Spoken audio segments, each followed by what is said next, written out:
If you want to leave a comment on this video, here's how. Follow the link in the description to our blog and leave a comment there. All you have to do is make a fandom account and you're good to go. You can also follow the link to our tweet at TTTEC Radio and reply to that. We can't wait to hear your thoughts. Hello everyone and welcome to Trackside Tunes. My name is LNERFlyingScotsman and I am the new host of the show because we decided to get rid of the old hosts. But I did bring one of them back as my co-host for the show because I cannot do this alone. That is Legospaceman from the original 2. So now this is our show. Introduce yourself, Legospaceman. Yes, hello, I'm Legospaceman, aka Bailey, aka Lego Dude, aka person that gets sucked in the vacuum cleaners.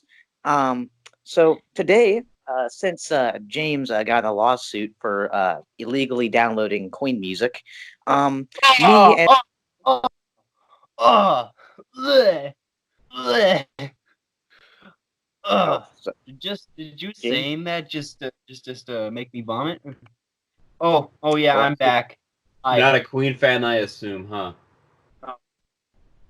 Even though I do own jazz, but that's not the point.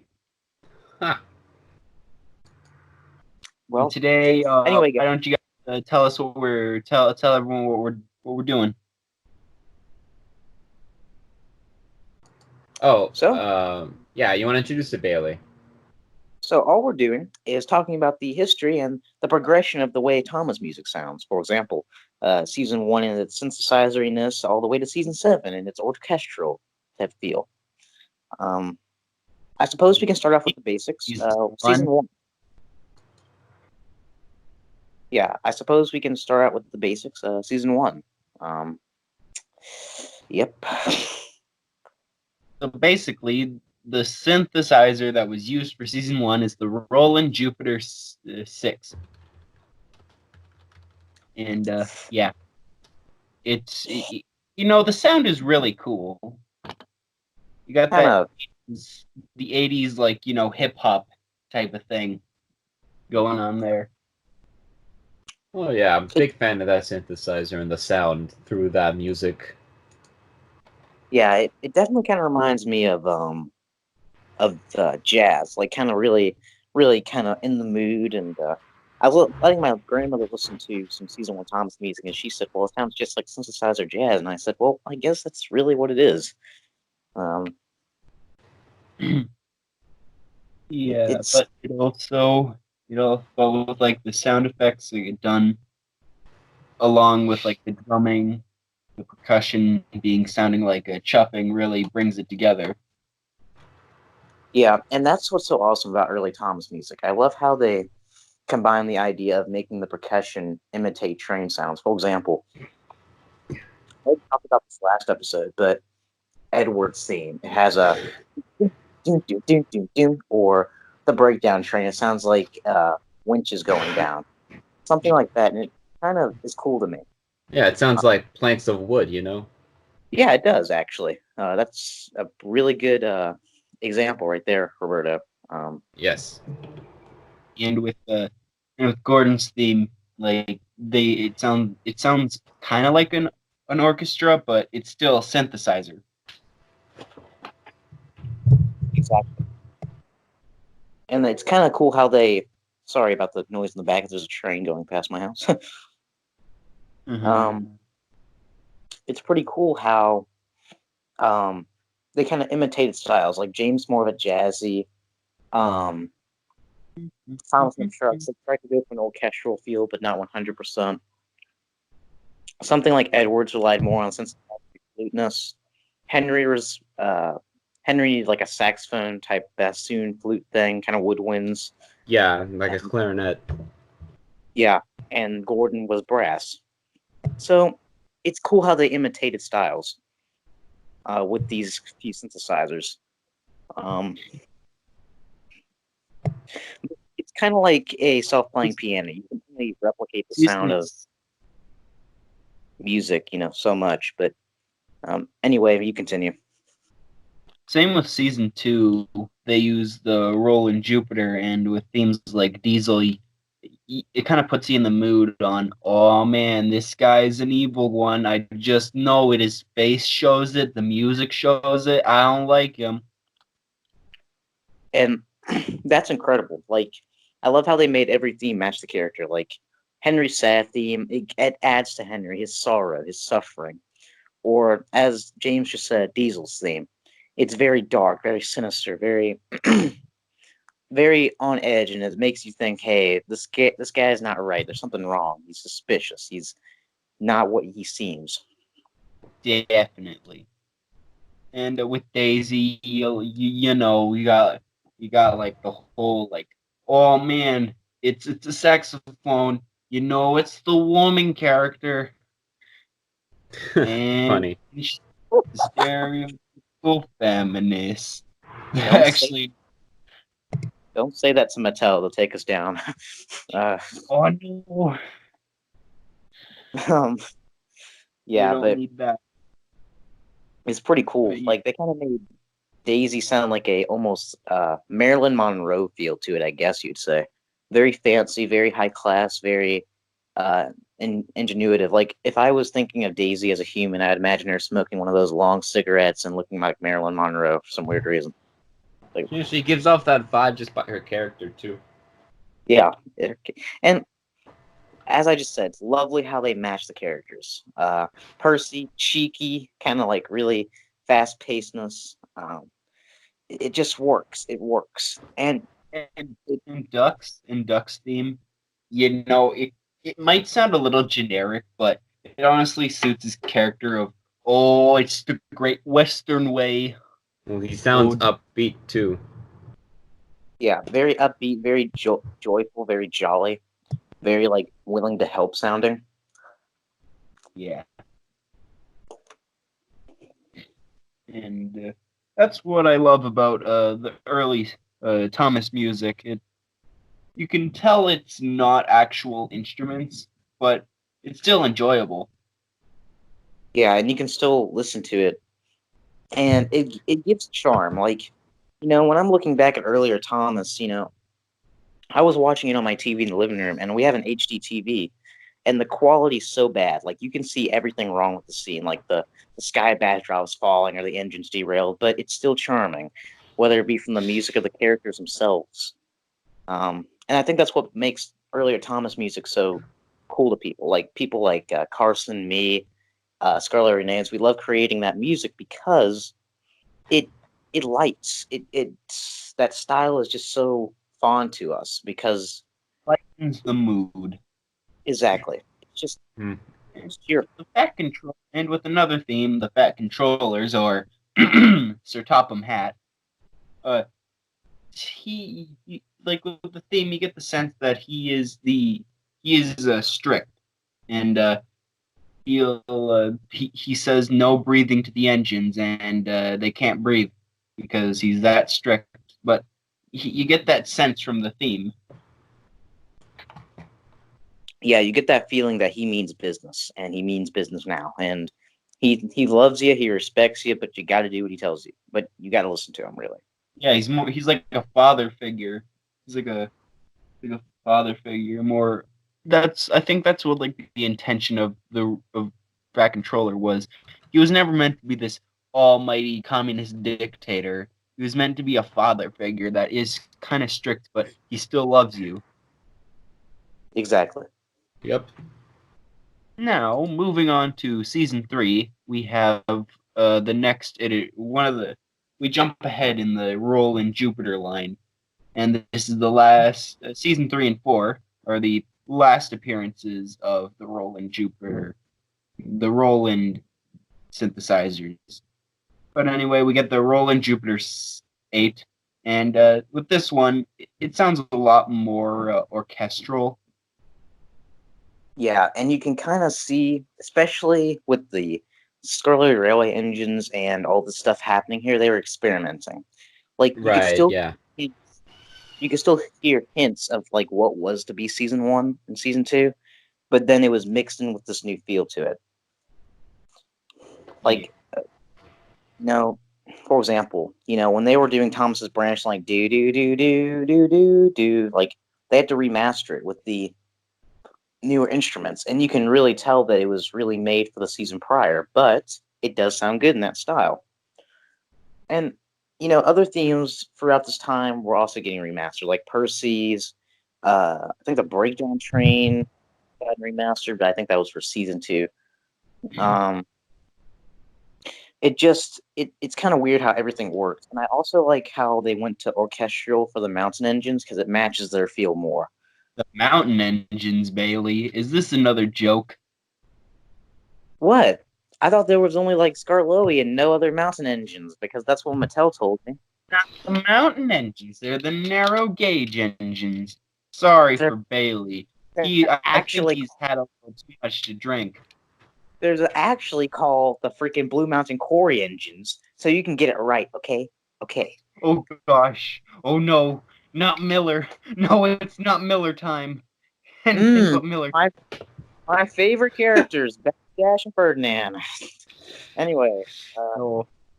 God, I was about to have a mini The narrow gauge engine sound. It's really good. Honestly, I like the danger theme or the viaduct theme anyway, and it comes together really well. Yeah, and around this time, like they were reusing older ideas from season 1. For example, like Duke's challenging theme to get up the hill is just a remastered version of the viaduct theme. I did not know that. Wow. Yeah, and Roberto, I don't know if you've watched episode 1, but in there I discussed a lot how they reused older ideas from music. Like, for example, Thomas's sad theme is just the Fat Controller's theme played backwards. Not even lying. And one of the themes back then used part of the melody of Mean Old Mr. Mustard. Yeah, they reused a lot of prior ideas they had from a long time ago, which is pretty clever. Ideas. That's pretty cool. Yep. But alas, these synthesizers wouldn't last, and for season 5, they switched to a line of synthesizers called the Proteus synthesizers. If you guys ever listen to Scarlett or Aeneas' music, you'll know what James means by Proteus synthesizers. Now, and it's really good, honestly. It gives it a darker tone because of the brass instrument. Unfortunately, this season didn't have circuit handle. Damn shame. One of the highlights, Missed opportunity. for sure. One of the highlights of this season to me, in terms of music, was George's remastered theme. Yeah. And again, they reused music from the past, but they made it better. Like they add on something new to it. How do I describe this? So you can kind of tell when certain Thomas songs were written for certain seasons, in the terms of like the singing along music videos. Like most of those were written in between season 4 and season 5. The Island song is no one can change my mind. Say what you want to say. Anyway, basically the themes like Come for the Ride, you can really, really tell they were season 5. You can really tell. It's hard to describe. I guess it's just the instruments they use and the way they use them. The way they arrange it just sounds like season 5 to me. Yeah. And a highlight for this season was the theme used on the Old Iron Bridge when Duncan's getting his wardrobe's darkening because he sees some fireflies and the driver's pulling a prank. Ooh, that episode in general was so scary. Yeah, it's just For like the a young music- kid, but I get what you're talking about in the with the synthesizer and stuff, because I think the music did help. All those darker tone season 5 episodes, it really did help. Yeah, like Definitely. Old War, the Old Warrior and all those episodes, the the music that Michael Donald Jr. Campbell came up with were ingenious. Like, Yeah, it Old worked. Warrior. That one episode where Henry throws those trucks off the cliff. They were all on a DVD. I think it was called Spills and Chills. And Yeah, I had it when like growing up. I really like the uptightness of that one theme used when it's raining in Rusty and the Boulder, like do do do do do. Kind of sounds It's creepy. like the Ghost House themes from Mario. Kind of sounds It does, like that. it does. But as Roberto was saying, I think what makes Thomas music as good as well as the fact that we used to have this stuff on VHS tape and DVD. I think that's how we mostly remember the music. Like, I'm not even gonna lie, when I was a kid, now, surely I was not the only one who did this. I used to get my Trackmaster trains with their corroded batteries and play with them in the mud. Just imagine the freaking Runaway theme, because I'm that type of child. Well, no, because I didn't have Trackmasters, so I cannot relate. Oh What yeah, about- you were a wood railway guy. Yeah. Yeah, for sure. I mean, Wooden Railway is pretty cool, but I always loved making the narrow gauge Wooden Railway and then the standard gauge Trackmaster. But maybe that was just me. Maybe Maybe it was just wood you. as the What? standard gauge, take along and Ertl as the narrow gauge. But we're getting off track here. Yeah. Anyway, Any other themes that we like from season 5? I really like Thomas's Danger theme, like the do do do do do do do do do do do do. He crashes through the wall, and I just thought that was just the coolest theme when I was a kid. Like, I always tried to figure out how to play it on piano, but I never could. A big engine like me needs a panoramic view. I don't know if this counts. And that is how. Just like I don't know if this counts, but I like the Accidents Will Happen song that was made in between season 4 and 5. Yeah, it was really good. Like that was literally my favorite one as a child. It's like Same here, because you see all the accidents and stuff from all the other seasons. Yeah, it was just so cool. Like Gordon crashing through the wall, like you just said. Oliver falling into the turntable. kamikaze, Gordon's kamikaze run. Thomas getting shoved over the river or lake or whatever that was. Good song though too. They'd have the James running into them tar wagons. Oh yeah, from season 1. So yeah, they did take all the seasons. And that brings up another point, you guys. Getting off topic a little bit, but one thing I never understood was I don't get like how the box of treacle falling on Percy, Woolly Bear. Actually, I don't. Now some people might disagree with me, but that seems more of like a mishap because the engine isn't off the rails. Well, it also brings the Thomas and the Snow incident. Is it really considered an accident, or he Yeah, didn't fall off the tracks? He just kind of crashed into something, and he can be pulled out easily. yeah, like with the flying kipper. Yeah, that was a travesty. That was a bad thing there.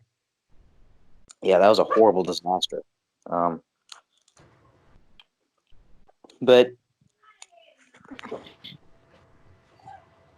All the songs used were pretty good. Yeah. And then there's some songs that are underrated in the series, like, for example, Rules and Regulations, and they're really good. And it's Well, kind that of one even have a music video, I think. I think it did. Did it have a music video? Could have been a fan one. Because I definitely did not hear it until like a few years ago. Yeah, Same. yeah. I didn't hear. Included on any of the American or Canadian DVDs. And one thing, getting off topic a bit again, the DVDs distributed of season 1 and 2 in Canada was they were the Ringo Starr UK narrations, the ones I watched, and then when you'd switch to season 3 and 4, it would be George Carlin. But of course, I also saw the season 1 narration by Carlin.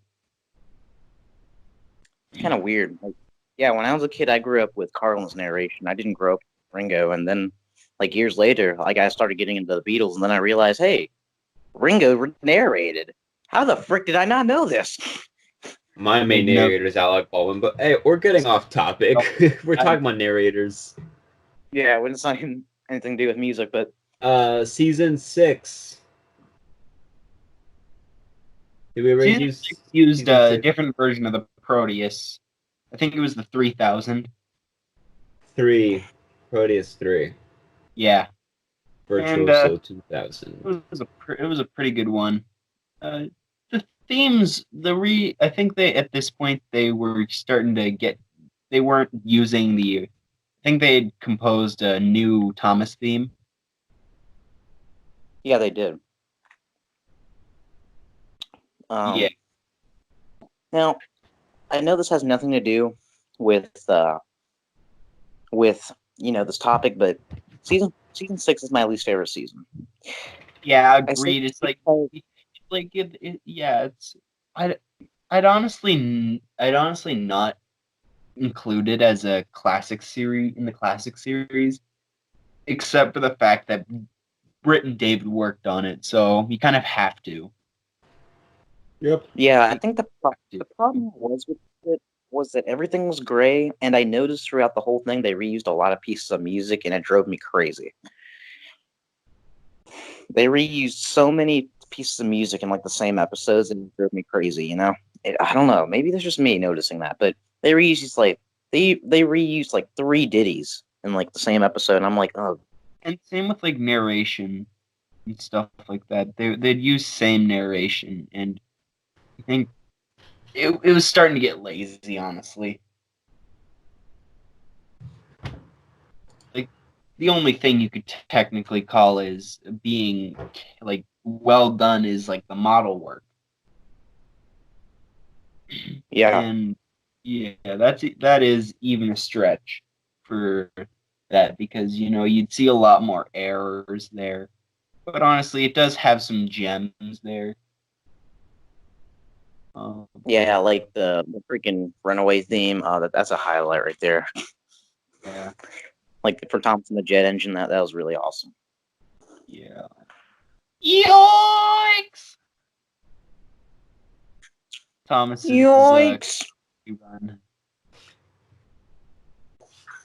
Wowzer, Scoob. Wow. Oh, God. Yes, Roberto. Wow. And Wowzers. Honestly, might not have the best music, but there's definitely some rockers there. Yeah, especially Thomas and the Jet Engine Runaway. That was awesome. Yes.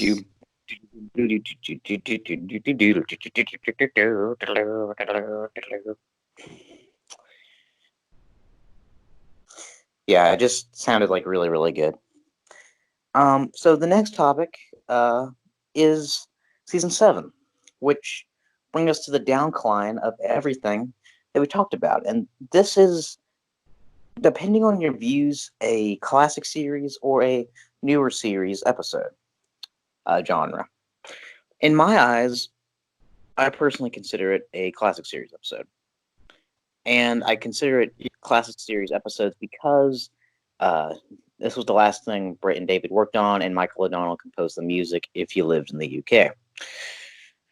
So, yeah. where would you like to begin?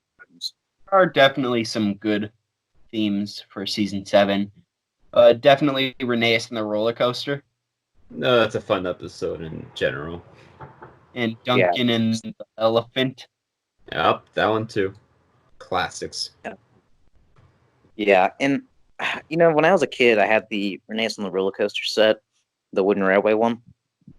Oh, heck yeah, and I was so depressed that it wouldn't roll down. Me when Rheneas when your Rheneas doesn't do what Rheneas is supposed to do. Rheneas' kamikaze run. Oh God. Gosh, like the whole time, the classic series is full of like kamikaze runs. Thomas and the trucks, James and the James's tar wagon accident. multiple Percy accidents. Toby and the Tightrope, like they're like Haunted Henry. Those trucks are just on a kamikaze run. Gordon and the better view for Gordon, like, and the music just is like, okay, we're rolling with this. Cue the kamikaze music.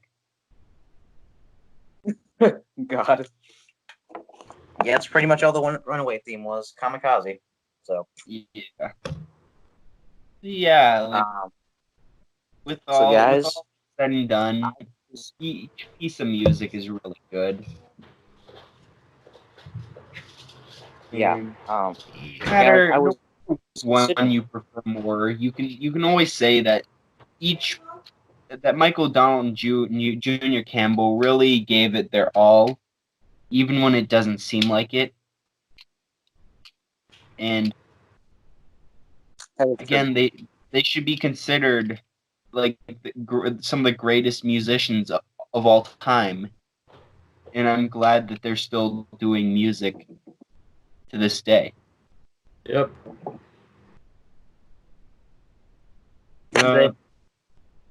Yeah. This brings us to a whole new topic. What about season 7 for the US in the terms of music? Well, I mean, it's not bad, but it's not Mike O'Donnell and Junior Campbell. Yeah, it's different. I think it was Shore. Was it Hartshore that did that? Does anybody remember? Got it. I think so. Yeah, I don't know. This sounds familiar. But yeah, I think Hartshore did that. And the thing was, like, I'm not even gonna lie, I did like his Duncan and the Runaway Elephant theme. I just thought that was the freaking funniest thing ever. I do like the original Runaway theme, but I also like the Duncan and the Runaway Elephant theme from season 7. In fact, actually, me and my friend Trainsantugs, the one that does LOTS and Tugs Up River with me, we actually composed a cover of that, and we got really big kicks out of it because we just love that theme. I think the thing about US season 7 music is that it sounds more brassy instead of like orchestral. It relies a lot on like low pitch brass, like, you know, like for example, James. I know you're gonna get this. So, Roberto, you kind of know what that music sounds like, right? Mm-hmm. So this is the way I describe it. It kind of sounds like a dog farting in a tuba. Like, wait, you know, what? Wait, what? You know, like US season 7 just has a really low pitched brass to it, and it sounds really interesting.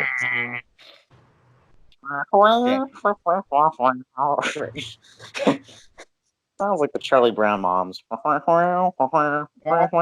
Yeah, I get it. Yeah, I think that's too, like, I think Hit Entertainment almost, like, I think it was like near the Hit era, like, and they were like, okay, they're gonna buy this. I think Hit Entertainment bought the season just before it was released in the US, and like, okay, we have 10 seconds, compose something. Get it done. Come on, we gotta get the deadline done. And they're just like, oh crap. And they're just strumming down on the bass, like trying to come up with something. Just hitting any kind of drum. Like, okay, orchestra, do your thing. Let's just slam our fingers across the freaking keyboard and hope they hit the lower notes to make the tuba sound. Peppers, do your thing. They come back. Sure. Okay, you got 10 seconds. They grab the dog. Okay, do something into the tuba. The dog just so happens to be let one out, like, and it's like perfect. Samples that. Boom, boom, boom, boom, boom. And then there's like, okay, we're ready. Here's the midis. Just run that through there. There you go. Just use that.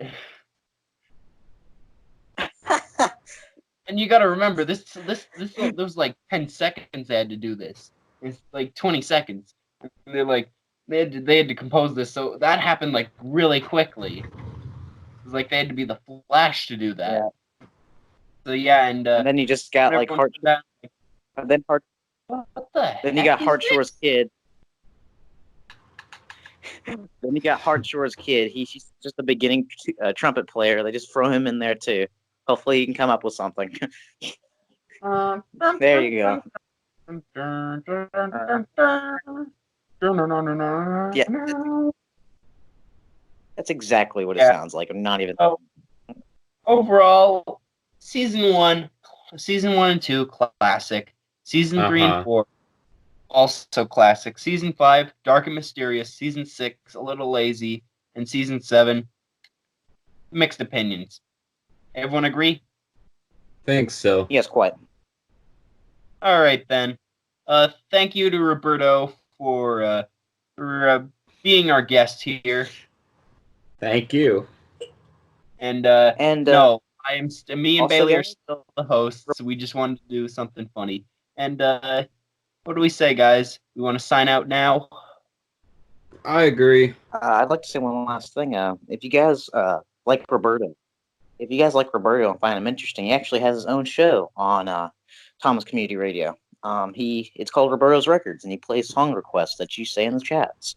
Thanks Definitely for the recommend checking out his. You better get there before the blue meanies get to him. Yeah, he's like the OG Trackside tunes. Okay. Yes, except my show doesn't have that much talk in it. It's mostly music. It's all song, no talk. Yeah. Yeah. Most of the time. Yeah. Because I have to speak while switching my record. I don't want it to be dead air. Yeah. Yeah. Definitely.